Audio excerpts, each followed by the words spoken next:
الحكي يعني أبو الملاهي، يعني أفشل إنسان شفته بحياتي. يعني اللي شواربه تشبه شنو؟ أنت تعرفها تشبه شنو؟ فما يحتاج أحكي لأن أنا بنيم وايد أوسخ لساني بيك. الحشد الشعبي اللي ما عاجبك تاج راسك، وأنت لو بيك حظ تحكي بالعراق عليهم، مو طلعت برا وتحكي عليهم، أوكي؟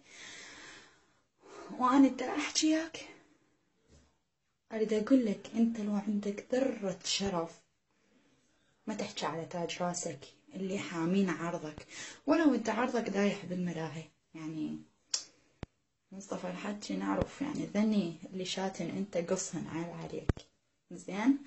وهذا الحكي مالتك تبع كأنك قيدة يحكي لك عيب بابا عيب، انت رجال ماكو احترام للرجولية بعد بسببك.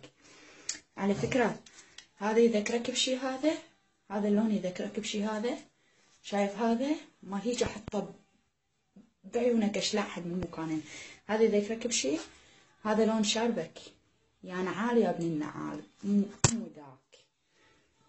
حشد الشعبي تاج راسك ولا تحكي على تاج راسك، واذا انت رجال اعطيني عنوانك. انت باوروبا مو؟ انا هم باوروبا. اعطيني عنوانك اذا انت رجال، وشوف اراويك العراق ايش خلق، نسوان ارجل من عندك يا واطي.